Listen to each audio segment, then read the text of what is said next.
வீடு ஒரு குடும்பம் சமாதானமா இருக்கணும்னா அந்த வீட்டில் கண்டிப்பாக ஜெப சத்தம் கேட்டுதான் ஆக வேண்டும். எந்த வீட்டில் ஜெப சத்தம், ஆராதனை சத்தம், வசனத்தினுடைய சத்தம் கேட்கப்படுகிறதோ அந்த வீட்டில் கண்டிப்பாக கர்த்தர் உலாவுவார். அந்த குடும்பத்திலே சமாதானத்தை கர்த்தரே வசிப்பார். நீங்க போய் நிக்கணும்.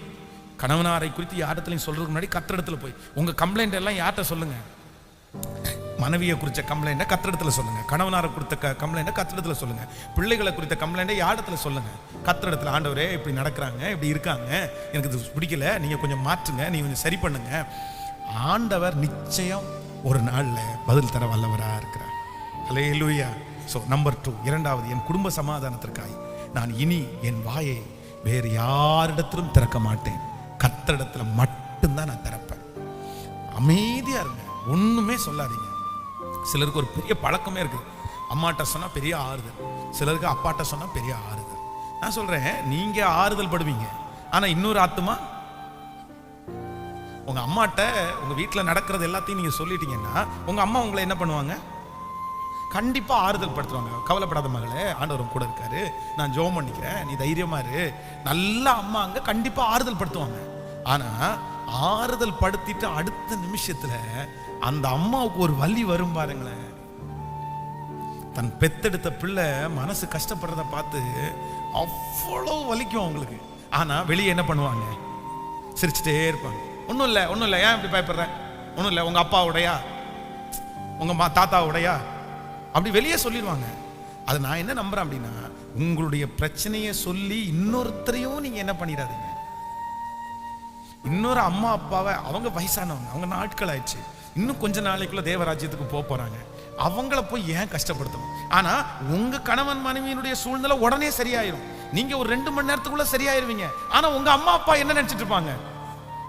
சமாதானமா இருக்கிறாங்களோ இல்லையோ, நல்லா இருக்கிறாங்களோ இல்லையோ, ஒவ்வொரு நிமிஷமும் அவங்களுக்கு வந்து கஷ்டமாவே இருக்கும். அதனால முடிந்த வரைக்கும் உங்களுடைய பிரச்சனையை என்ன பண்ணணும்னா தேவ சமூகத்துல தான் வைக்கணுமே தவிர இன்னொருத்தரிடத்துல. சிலர் வந்து உங்களுடைய பிரச்சனையை கேட்டு குளிர் காயிறவர்கள் நிறைய பேர் இருக்காங்க. ரொம்ப ஜாக்கிரதை. சிலருக்கு அதுவே தான் வேலையா இருக்கும். உங்களுடைய பிரச்சனையை கேட்டு அதுல சந்தோஷப்படுறதா சிலருடைய வாழ்க்கையா இருக்கும். அதனாலதான் உங்க குடும்ப சமாதானத்திற்கு மிக அவசியமானது தேர்ட் பர்சன், மூன்றாவது நபர்களை நீங்க எப்பவுமே உள்ள கொண்டு வரவே கூடாது. கொண்டு வரவே கூடாது. எதுனாலும் கர்த்தரை வச்சு உங்களுக்குள்ள சமாளிச்சிருங்க. ஆண்டவர் உங்களோட இருந்து நடத்துவார். ஆமென். இன்னைக்கு 2 காரியத்தை நம்ம தியானித்தோம். ஒன்று, ஒரு குடும்ப சமாதானத்திற்கு ரொம்ப தேவையானது ஒன்று என்னன்னா நன்றியுள்ள ஒரு உணர்வு. ஸோ நம்பர் 2, இரண்டாவதாக ஒரு குடும்ப சமாதானத்திற்கு ரொம்ப தேவையான ஒன்று என்ன அப்படின்னா, என்னுடைய விஷயங்களை நான் தேவனிடத்தில் சொல்லுவேனே அல்லாமல் மனிதனிடத்திலே எதையும் நான் சொல்லுவது இல்லை. ஆண்டவரே, என்னுடைய உதடுகளின் வாசலை காத்துக்கொள்ளும், என்னுடைய வாயின் வார்த்தைகளை கவனியும், உங்க சமூகத்திலே அது பெருதியா இருப்பதாக. ரொம்ப அவசியமானது என்னன்னா குடும்ப சமாதானம். என்ன சம்பாதிச்சாலும், எவ்வளவு வெளியில வந்து நம்ம வந்து ரொம்ப நல்ல பேர் எடுத்தாலும், பெரிய மற்றவங்க மதிக்கிற அளவுக்கு இருந்தாலும், குடும்பம் சரியில்லைன்னா அவ்வளவுதான், ஒன்றும் இல்லை. அதுவும் நம்முடைய பிள்ளைகளை எல்லாம் சவாலாய் வளர்த்தது என்கிறது அது இன்னைக்கு இருக்கிற நிலைமையில ரொம்ப வித்தியாசமா இருக்குது. ஆனா ஆண்டவர் அதை தருவார். அவர் தான் சமாதான காரணர். அவருக்கு ஒரு நல்ல பேர் இருக்குது, அவர் சமாதான காரணர். அவர் இருக்கிற இடத்துல சமாதானம் நதியை போல இருக்கும். அதனால நான் விசுவாசிக்கிறேன், இந்த ஆண்டு உங்க குடும்பத்துல உங்களுக்கு மட்டுமல்ல, நீங்கள் பார்த்த சகல சமாதானத்தையும் உங்க பிள்ளைகளும் பார்ப்பதற்கு கர்த்தர் கிருபையா இறங்குவார். ஆமென் சொல்லுங்க.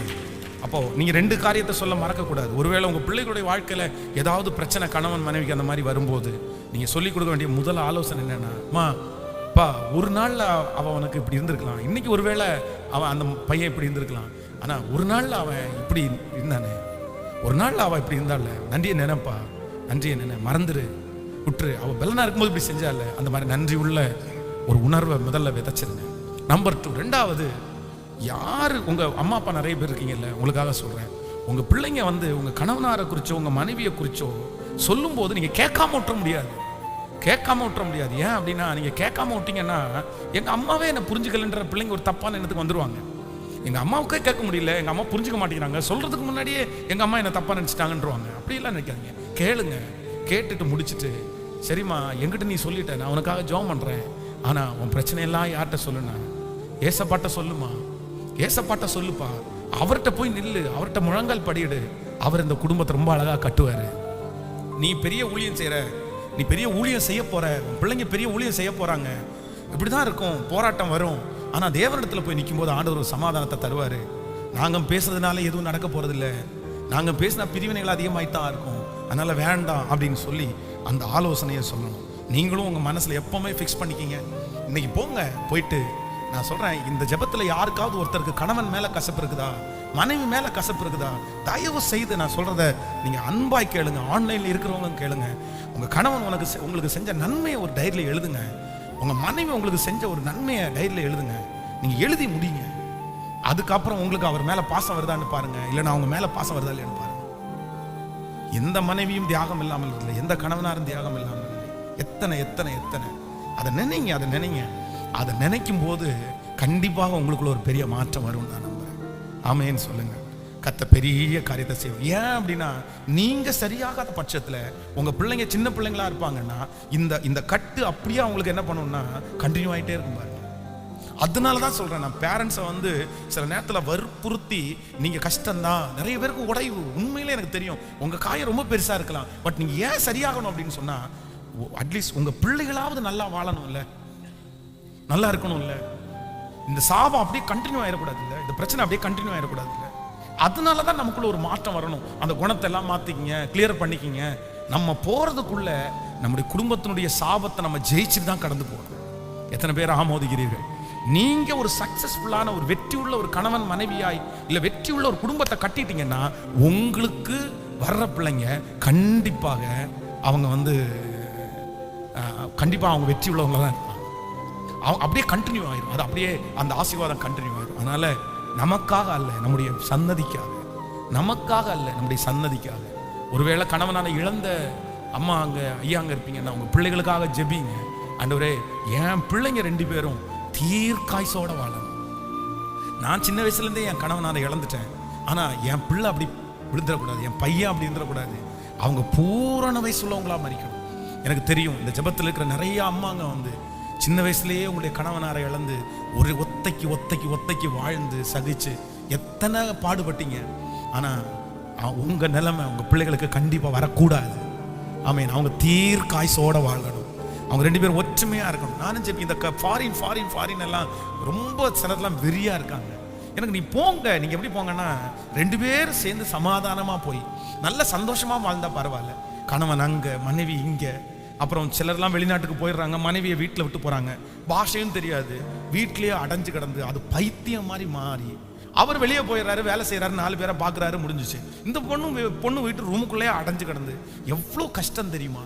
அதனால எல்லாவற்றை விட நீங்கள் சமாதானமாய் வாழ்வதுதான் முக்கியம். பணம் எல்லாம் எப்போ வேணாலும் வரும், அது ஒன்றும் வந்த உடனே ஒன்றும் பெரிய விஷயமே இல்லை. ஆமேன்னு சொல்லுங்க.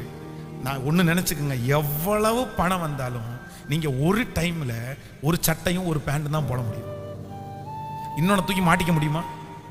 இல்லை, நான் ஒரு கோடீஸ்வரன் அதனால நான் 3 சட்டை போட்டிருக்கேன்னு சொல்ல முடியுமா? கேட்கல. இன்னொன்று சொல்கிறேன், உங்களுக்கு எவ்வளவு பணம் வந்தாலும் ஒரு நேரத்தில் ஒரு காரில் தான் உங்களால் என்ன பண்ண முடியும்?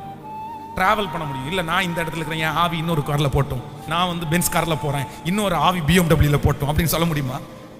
முடியாது. இன்னொன்று சொல்கிறேன், உங்களுக்கு எவ்வளவு பணம் இருந்தாலும் இந்த வயிற்றுக்கு அளவு தான் என்ன பண்ண முடியும்?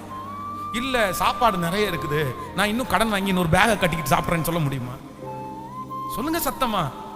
என்னதான் இருந்தாலும் அந்த வயிறு நிறையிற அளவுக்கு தான் சாப்பிட முடியும். இன்னும் நான் நல்ல பெரிய பணக்கார கோடீஸ்வரமான பெரிய பங்களா கட்டிட்டேன், அவ்வளோதான், அதில் தூங்க போகிறேன் அப்படின்னு சொல்லிட்டு என்னதான் படுக்கறைக்கு போனாலும் 6 மணி நேரம் 7 மணி நேரத்துக்கு மேலே உங்களால் தூங்க முடியுமா? சொல்லுங்க. அவ்வளோதாங்க. அதனால பெரிய கோடீஸ்வரன் ஆகணும், பெரிய கோடீஸ்வரன் ஆகணும், பெரிய கோடீஸ்வரன். இந்த நினைப்பு நமக்கு ரொம்ப கேட்கல. இன்னொன்னு நினைச்சுக்கோங்க, பணம் இல்லாம இருக்கிற வரைக்கும் பிரச்சனை இல்லை. நீங்க ஆசீர்வதிக்க பெரிய அளவுக்கு வராத வரைக்கும் உங்களுக்கு பிரச்சனை இல்லை. மினிமமா இருந்துட்டு அவ்வளோ அழகா போயிட்டு இருக்கலாம்.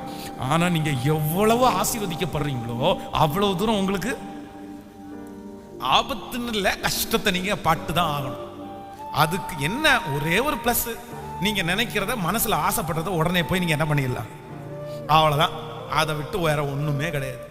அதனால நீ நல்லா இருப்போம், நல்லா வைப்பாரு. ஆனா ரொம்ப பணம் பணம் பணம் பணம். சிலருடைய குடும்பத்துல பாத்தீங்கன்னா என்ன, அதெல்லாம் வேணாம். நானும் என் வீட்டாருமோ வென்றார் கர்த்தரையே செய்.